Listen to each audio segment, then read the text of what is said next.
And we're back. Welcome to Poli-Side-Eye. It's been a minute.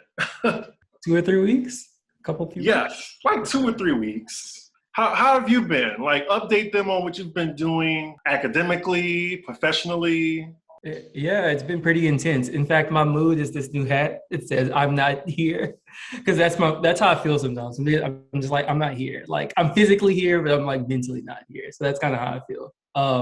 I've been presenting a lot of my dissertation work at like different conferences and workshops and things, and so been writing quite a bit. But yeah, I'm good. I'm still kicking. So. So yeah, let's just get to what's going on in politics. So Biden has had his first 100 days. And unfortunately, I did not catch the speech. So I was hoping maybe you had some cliff notes for everyone. So I did watch the speech. I wasn't going to, but I got suckered into it. But it actually, I don't know if the speech was really that good, or is it just because my expectations for Biden have been like the bar has been pretty much on the ground. So it hasn't taken much for me to be surprised or impressed by what he's done because I didn't really have any expectations for him.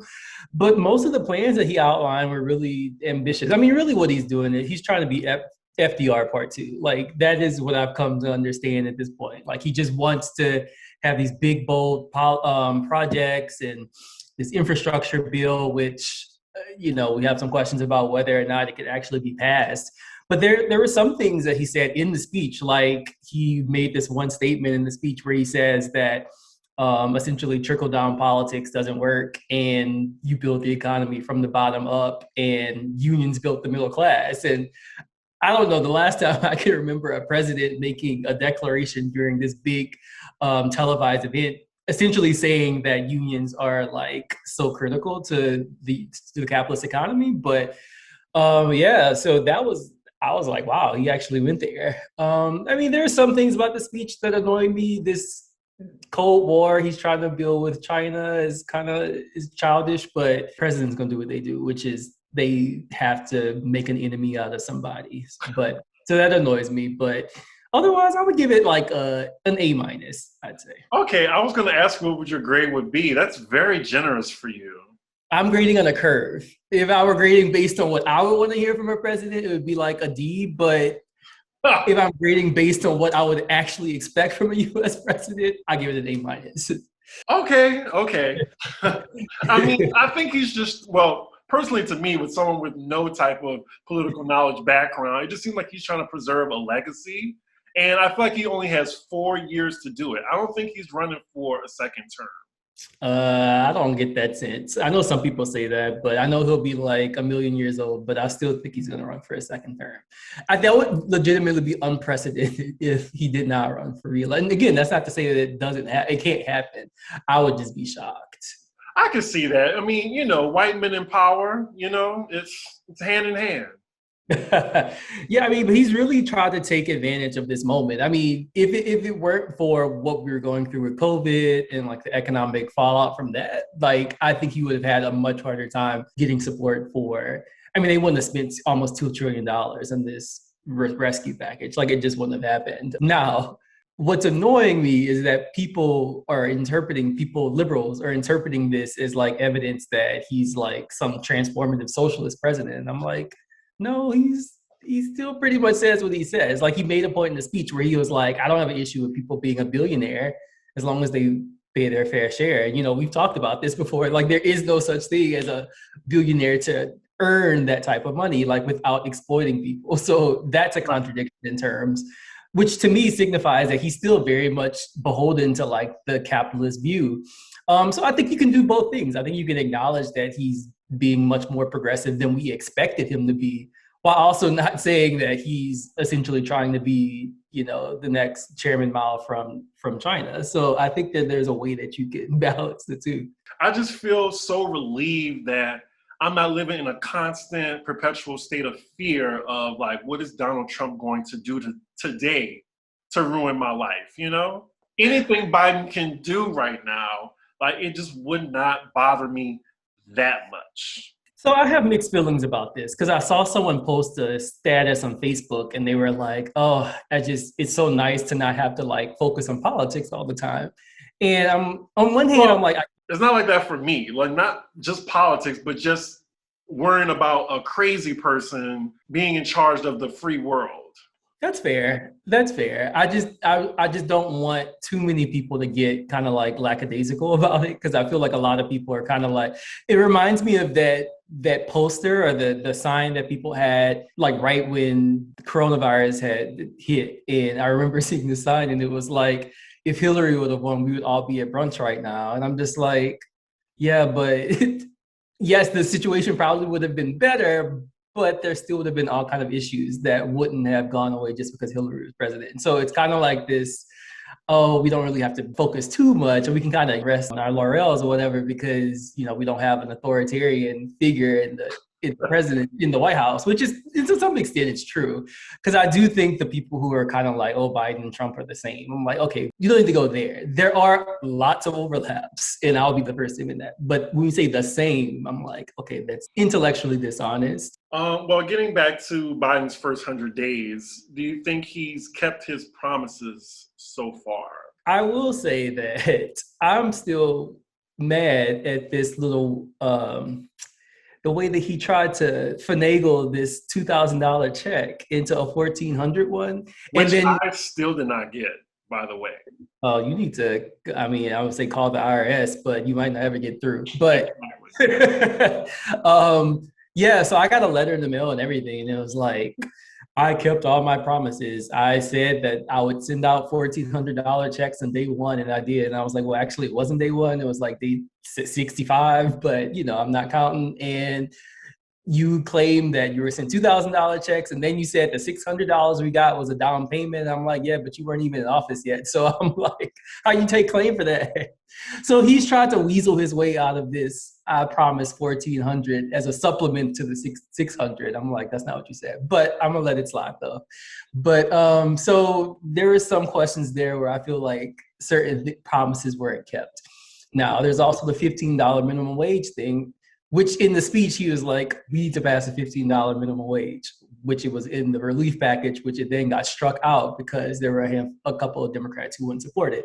Now, that wasn't really his fault. I mean, the bill wasn't going to get passed with that provision in there. So some people on the left are like, well, they should have forced the vote and like made them take this vote. And I'm like, I don't really know what the efficacy of that would have been. So that is incomplete. I won't say he failed in that regard because apparently like it's still something that's being debated. So they're looking at maybe later in the year, they'll take it back up.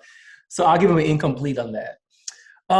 He said he was going to propose a big infrastructure bill in his first 100 days. He did that. Now, will it get passed?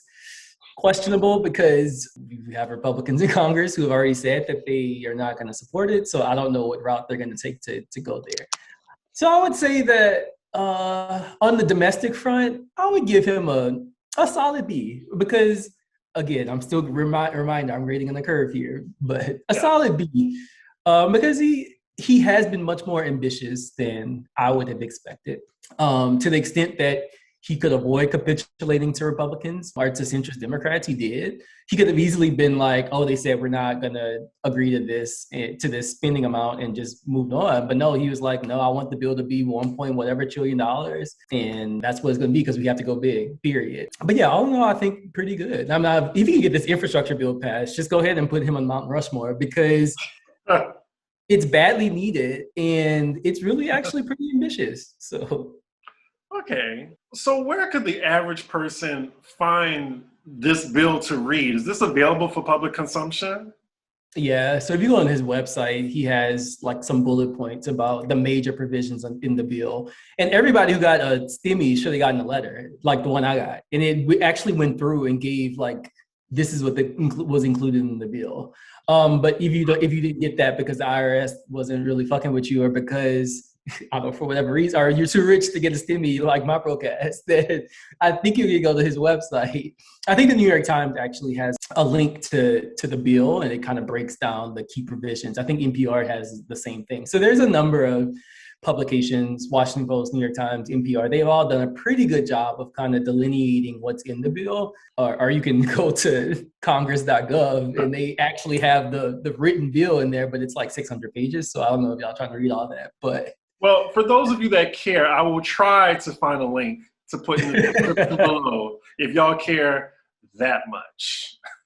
Now, moving on to the speech made by someone else. What's his name? Uncle Tim Scott. Tim Scott. Tim Scott. Yes, Tim Scott. Of course, I didn't catch that speech, but I know that Republicans needed a puppet, preferably a black one, to speak on their behalf. And what mostly people got out of that was one phrase, and it's America isn't racist. Do you think America is racist? So I don't want to answer that question because... See, and that's how Kamala got tripped up, because George Stephanopoulos asked her that fucking question, and it can be taken the wrong way, but we haven't gotten to Kamala yet, but let's just stick on this, person. I don't want to answer that question, not because I do or don't believe, not because I don't have an idea of how I want to answer it, but just because I think it's a stupid question. Like, it doesn't help us understand anything. So has America relied on racism to legitimate the oppression of hundreds of millions of people? Yes, they have. It's been very much central to American political development. But to say, is America a racist country, to me is not, I would have to ask the person asking that what they meant by that. We've talked about this before. I just generally think the way that we use the term racism is too all over the place for us to have a coherent discussion about it, because we don't define what we mean when we say it. Generally, people say use the term, but how I'm employing it, I promise you, is not the same way that somebody else is. So I would have asked the interviewer, what do you mean by racism? And then when they would have given an answer, then I could have been in a better position to respond to that and be like, yes, because of X, Y, Z, or no, because of X, Y, Z, and then explain that. But I feel like they use it as a gotcha question. It's just like, yes, I think that was a gotcha question. But he said this as a statement, saying that America is not racist. And I'm wondering, does systemic racism mean that America is racist? That's a great question. And I have issues with the term systemic racism too, because it's not precise enough. So without knowing what people mean when they say it, I can't say yes or no. I think some people, when they say systemic racism, which in fact, it was interesting to me that Kamala said that America wasn't a racist country, because she has repeatedly mentioned the term systemic racism in a lot of her speeches and a lot of her interviews. So I would be curious to know what she means by systemic racism, because obviously she thinks that there is something different between systemic racism and racism, obviously, or else she would have said yes. Well, she wouldn't have said yes because there's political reasons for not saying so. But why is she comfortable using systemic racism but not saying that America is a racist country? I think that's a very interesting tension there. Exactly. I think part of the reason is because for most people, systemic racism doesn't mean that there are institutions under which racist actions have been used to legitimate oppression. Rather, I think that most people think of systemic racism to mean that there's a whole bunch of KKK people running around who essentially bad apples. Like that there are a ton of bad apples just kind of everywhere. So I would need to know what people mean by systemic racism. Well, what I mean by it is there's racist practices from, Jim Crow era or however far back that's put into things like education, getting a loan, everything, like not specifically like racist acts, like systemic things to make my life harder than someone else. I think anybody who's at least done some of the readings would know that there have been legal mechanisms to legitimate racial oppression. There have been social mechanisms to legitimate racial oppression. There have been all kinds of mechanisms, both within institutions, outside of them. And there's also interpersonal. I tend to say interpersonal racial prejudice to delineate from the more institutionally bound racism, but people can, but again, I think ultimately this all boils down to everybody needs to start these conversations with saying what they mean by racism. And then we can have a discussion, because what ends up happening is Kamala says, no, America's not a racist country. And then the liberals be like, oh my God, how he can't say that. But if she would have said yes, then the Republicans would have been like, oh my gosh, they think everything is about race. So it just ends up not being a productive conversation. And part of that is because we just don't have a generally well-grounded understanding of both race as a ideological formation in America, or the way that racism has produced all of these inequalities or these oppressive regimes. And so absent that, I just don't see how we have a productive conversation about it. It was interesting though, because his conception of racism was very much about the interpersonal. And so for him, America is only a racist country if everybody harbors some degree of like racial prejudice towards another person, which I'm kind of like, there's no way to know that. Like it's kind of a moot point to me. It's just kind of like, I don't really care if everybody feels, I mean, what you gonna do? Like,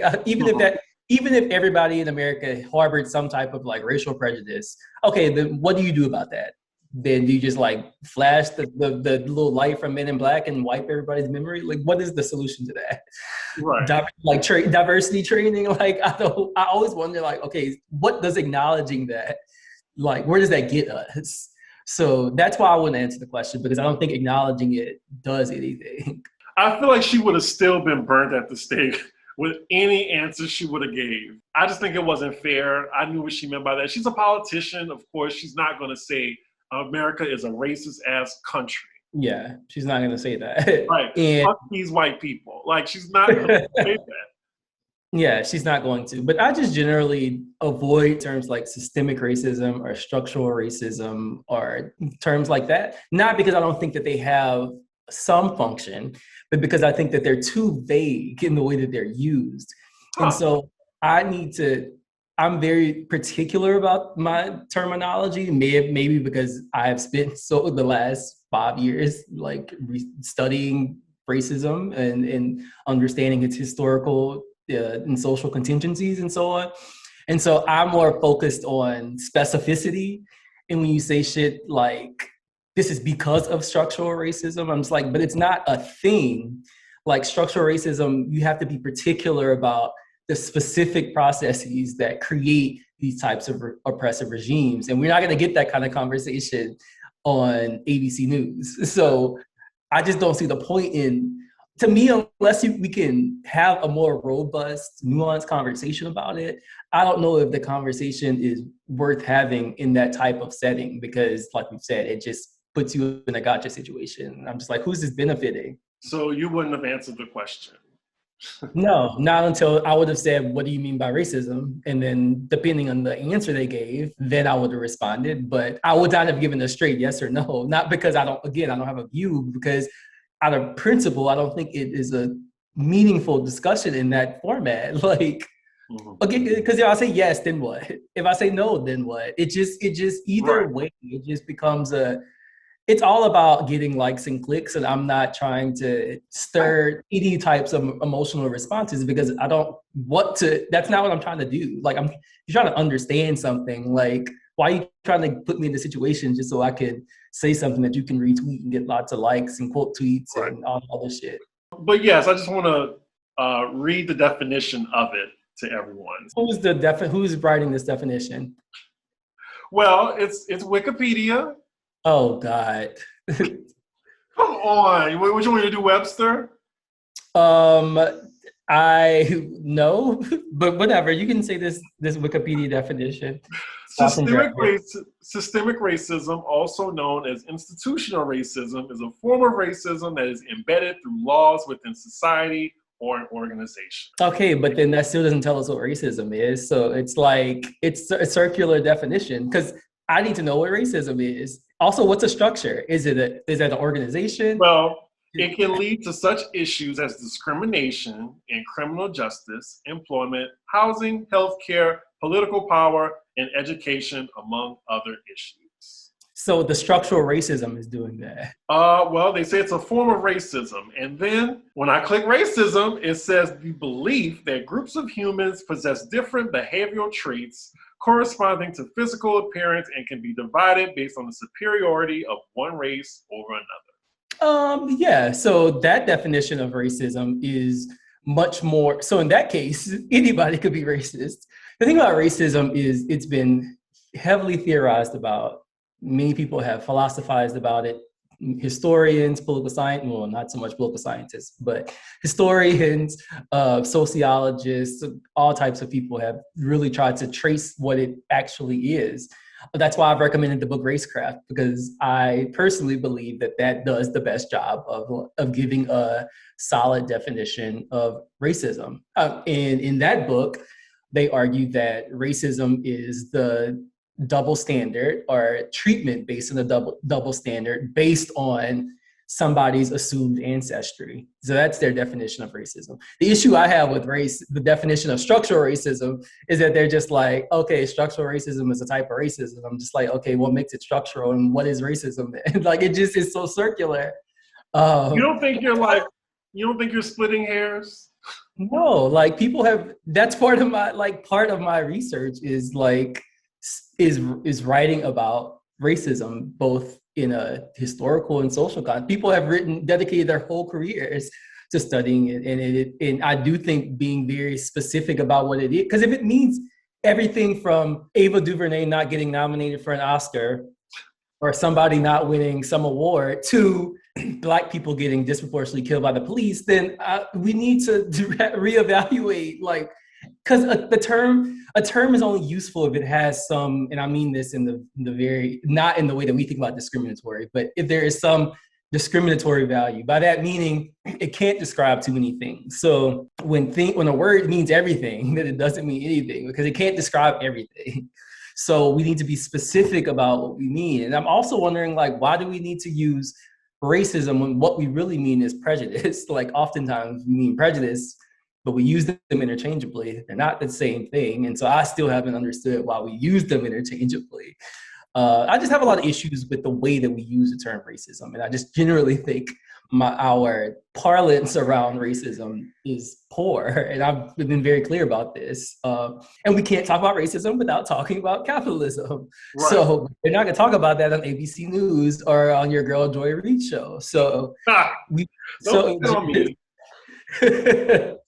the thing about racism is when the term racism was first originated, it didn't have this type of like moralistic kind of tenor about it. Like, it was a descriptive term. Like, it was describing an ideological understanding of the world, that people of a certain ancestry could be organized in a hierarchical way. But there wasn't this type of like, now racism really just means prejudice. Like, people, they're bigotry. That's what people take it to mean now.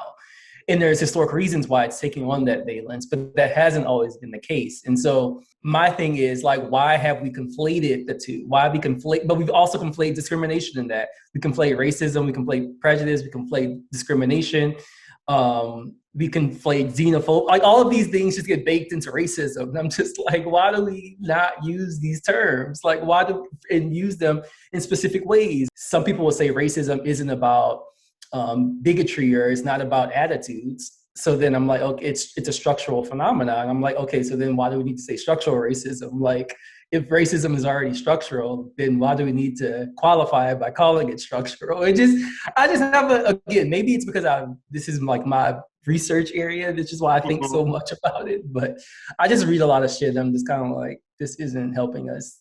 Clearly, because it almost feels like a maze for me. But it seems like this can be in a book, and it would be like 20 chapters, maybe like 1,000 pages. Just that word, racism, breaking it down. I cannot tell you how many books I've written. Not there yet. How many books I've read about the historical origins and the way that the idea of race and racism has unfurled. And there's no like agreed upon. The only thing that people have generally agreed upon, I wouldn't say fully agreed upon, because not even everyone agrees with this, but that the way that we understand race today, its origins in roughly around the 15th century. That's about the only thing that people agree on. From there, there's so many debates about when did it turn into what we understand it to be. So none of this is settled, which is why one of my subfields is race and ethnic politics, because there's a lot to learn. it's a lot for me to think on right now. Like, it's a lot. Because I definitely use the term systemic racism a lot. I didn't know, I had no idea your thoughts on the terms. So this is new to me. So let me add one other qualifier. So I don't use the term both just casually or in my own work for all the reasons I just said. Do I have issues with it being used kind of just in general parlance? Not particularly, until people start attributing every cause of everything to structural racism. Because it's just, if you do that, then you kind of overlook the historical specificity that I think is important to understand how inequalities exist today. So if you just say, oh, the reason that every inequality exists is because of structural racism, I'm like, well, every inequality doesn't exist because of the same mechanism. So you have to be more specific.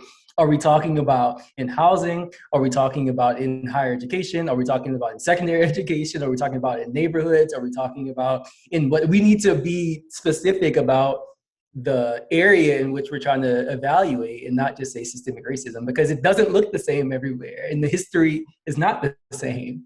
I don't know, we just have this, I told you, the thing is everybody just thinks history is story time. That's really what they think it is. They don't want to get into the details. It's just tell us. I feel like I gotta put on my Kente hat and be like, his story, the white story. Yeah, I was just saying everybody wants history to be a story. Like there has to be a good guy and a bad guy and a starting point and rising action and a climax and a conclusion. Like that's not the way that things happen. I know that's we want things to be linear and clean, but we all want the cliff notes and the layman terms. That's all. We want it all simplified.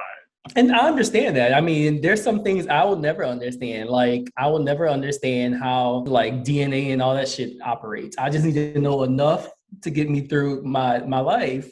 But I'm not about to be out here, like, opining. But that's not to say that people can't opine on things that they're not researching. But I just do think that there are some limitations to doing that. And I think in a lot of ways, it undermines our ability to have productive conversations when we just rely on kind of these shorthand explanations for things. Well, if you want to have these type of nuanced conversations, then Jared is the person to have. Like, you can imagine our conversations amongst friends, particularly in politics and music and anything. Never a dull moment. Speaking of entertainment, we were going to talk about, like, celebrities and politics, but I think we've hit our time. I need to table that one because for another day. But yes, thank you for breaking that down because it's a lot. It is, and I mean that's why there are classes that there are things you can read. There's classes that people can take. People are always debating these things. Mm-hmm. If people have questions, I can send books. Not if you don't want to read a whole book, I can send you articles. If you don't want to read an article, I can send you YouTube videos. Like y'all let me know what y'all want, what resources y'all want, and I'll be more than willing to share them. He has the time. Y'all. But speaking of that, what is your book recommendation? Yes. So I actually haven't read this book yet, but it's in my queue. I'm pushing it up to the queue, and it's called "Work Won't Love You Back." And the reason that I'm gonna push this book up is because have you seen all of these employers who are now essentially blaming the stimulus and the unemployment on why they can't find workers? Right. So I saw somebody tweet. Obviously, he was a small business owner, I think in California, and he was saying, we're paying our dishwashers $20 an hour, and people still want to apply for this. And so people are in the replies, or some people in the replies were like, well, $20 an hour in California, I think they were in the Bay Area at that. They're like, that's not any money. Like, why would I want to work and go back and do all this shit when I don't have to? But there is this way that it's being turned into a way to blame people who are living on government. This happens all the time. So anytime there's any type of social program that's not benefiting rich people, it always turns into demonizing people on unemployment. And I want people to know that there is nothing wrong with not wanting to work. I don't want to work. Nobody should want to work because work is shitty. So I don't want people to think that they have to like their job or want to go and get exploited because that's the right thing to do, because you shouldn't have to feel that way. So I think everyone should read this book. I'm going to probably read it in the next couple weeks or so. So maybe we can do an episode about that. But that's my book recommendation. That is an easy title too. Work Won't Love You Back. Hell, I'm not going back to my job. You heard it here first. If they watch, I'm not going back. And I don't want you to, so. I'm much happier too. See? So where can they find you? Yes, so I'm on Twitter, JAYC Tiger Fan. I'm also on Instagram at the same handle. And yeah, you can follow me on Instagram and Twitter at CDIGGI1. And of course, I do the Housewives reviews and I'm on Pop Roast. Expect that this weekend. But yeah, we will see y'all soon for the next political topic. Bye. Bye, y'all.